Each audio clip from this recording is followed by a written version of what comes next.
നമ്മളുടെ ജീവിതത്തിൽ ഇന്ന് ഒഴിച്ചുകൂടാൻ പറ്റാത്തൊരു കാര്യമായി മാറിയിരിക്കുകയാണ് ഇന്റർനെറ്റ് എന്ന് പറയുന്നത്.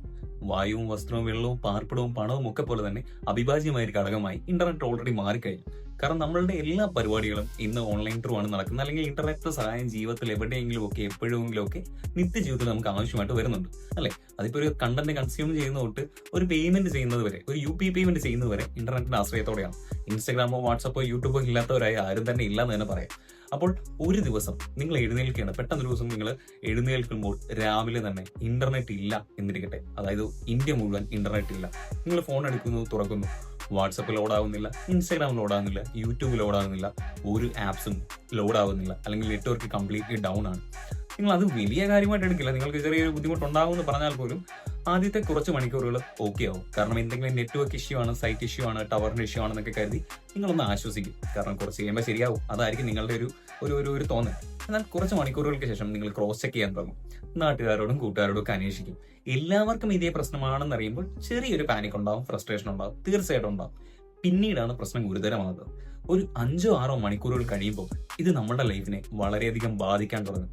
അതായത് ഓൺലൈൻ ട്രാൻസാക്ഷൻസ് വർക്ക് ചെയ്യാണ്ടാവും, അതേപോലെ food delivery apps, online platforms, സ്റ്റുഡൻസിന്റെ ഓൺലൈൻ ക്ലാസ്സസ്, അല്ലെങ്കിൽ വർക്ക് ഫ്രം ഹോം ഉള്ള ആൾക്കാർ, ഇങ്ങനെ ഡേ ടു ഡേ ലൈഫിൽ എല്ലാ രീതിയിലും ഇത് ബാധിക്കും. അപ്പോൾ ആൾക്കാർ നല്ല രീതിയിൽ പാനിക്കാൻ തുടങ്ങും. പിന്നെ ഒരു 8-10 മണിക്കൂറിന് ശേഷം, അല്ലെങ്കിൽ ഒരു 10-12 മണിക്കൂറുകളിലേക്ക് വരുമ്പോഴത്തേക്കും പ്രശ്നം കുറച്ച് ഗുരുതരമാകും, കയ്യിൽ നിന്ന് പോകും. കാരണം ഇന്ത്യ എന്ന് പറയുന്ന അത്രയും വലിയൊരു രാജ്യമാണ്. ഇവിടെ കൊമേഴ്സിന് വലിയൊരു പ്രാധാന്യമുണ്ട്.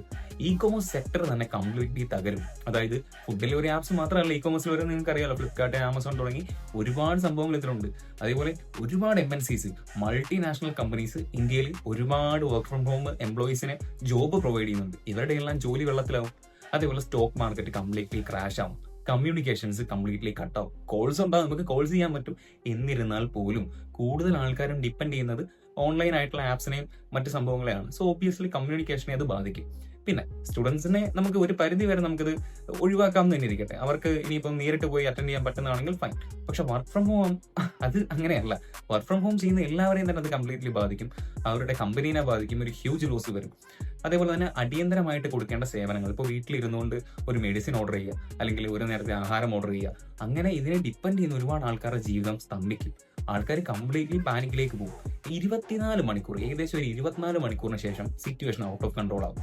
ആൾക്കാർ പ്രൊട്ടസ്റ്റ് ചെയ്യും, ആൾക്കാർ പ്രതികരിക്കും, ആൾക്കാർ വയലന്റ് ആവും. കാരണം ഈവൻ നമുക്കറിയാം, നമ്മൾ ഇന്ന് ഒരു മുട്ടായി മേടിച്ചാൽ പോലും ഗൂഗിൾ പേ ചെയ്യുന്നവരാണ്, അല്ലെങ്കിൽ ഓൺലൈൻ ട്രാൻസാക്ഷൻസ് യൂസ് ചെയ്യുന്നവരാണ്, UPI പേയ്മെന്റ്സ് യൂസ് ചെയ്യുന്നവരാണ്.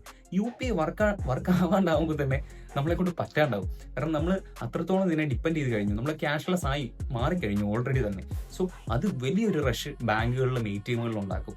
അത്രയും വലിയൊരു റഷിനെ ഹാൻഡിൽ ചെയ്യാനോ അല്ലെങ്കിൽ മാനേജ് ചെയ്യാനുള്ള ഒരു കേപ്പബിലിറ്റി ഒന്നും നമ്മുടെ നാട്ടിലെ ATMസിന് ഇല്ല എന്നുള്ളത് അറിയാലോ. ആൾക്കാർ പാനിക്കാൻ തുടങ്ങി കഴിഞ്ഞാൽ റഷ് കൂടും. അത് വലിയൊരു പ്രക്ഷോഭത്തിലേക്ക്, കലാപത്തിലേക്ക്, അല്ലെങ്കിൽ ട്രോമകളിലേക്ക്, അപകടങ്ങളിലേക്കൊക്കെ വഴിതെളിയിക്കും. ഓക്കെ, സോ 24 മണിക്കൂറിന് ശേഷം നമ്മുടെ രാജ്യം നേരിടാൻ പോകുന്നത് ലോക ചരിത്രത്തിലെ ഇക്കാലത്തെയും വലിയ, അല്ലെങ്കിൽ ഏറ്റവും ബിഗസ്റ്റ് ആയിട്ടുള്ള ഒരു ഫിനാൻഷ്യൽ ലോസും, കമ്മ്യൂണിക്കേഷൻ സെക്ടറിലെ ക്രൈസിസും, അതേപോലെ തന്നെ ജനങ്ങളുടെ ജീവിതം സ്തംഭിച്ച ആൾക്കാർ തെരുവിലേക്ക് ഇറങ്ങി പ്രൊട്ടസ്റ്റ് ചെയ്യുന്ന ഒരു സിറ്റുവേഷനിലേക്കായിരിക്കും പോകുന്നത്. എന്നാൽ ഇതിനൊരു പോസിറ്റീവ് സൈഡ് കൂടിയുണ്ട്. കമ്മ്യൂണിക്കേഷൻ നെറ്റ്വർക്ക്സ് ഒക്കെ കംപ്ലീറ്റ്ലി കട്ടായി കഴിയുമ്പോൾ ആളുകൾ നേരിട്ട് ഇറങ്ങും. അതായത് നമ്മുടെ തൊട്ടടുത്തുള്ള അയൽവാസിയെ പോലും നമ്മൾ നേരിട്ട് കണ്ട് സംസാരിക്കുന്ന രീതിയിലേക്ക് കാര്യങ്ങൾ മാറും. സുഹൃത്തുക്കളെ നമ്മൾ നേരിട്ട് കാണും. അതേപോലെ ഓൺലൈൻ പ്ലാറ്റ്ഫോംസിലെ കണ്ടന്റിന് പകരം നമ്മൾ ബുക്സ് വായിക്കാനും, അതേപോലെ മറ്റുള്ള ആക്ടിവിറ്റീസിലേക്കും ഒക്കെ കടക്കുക.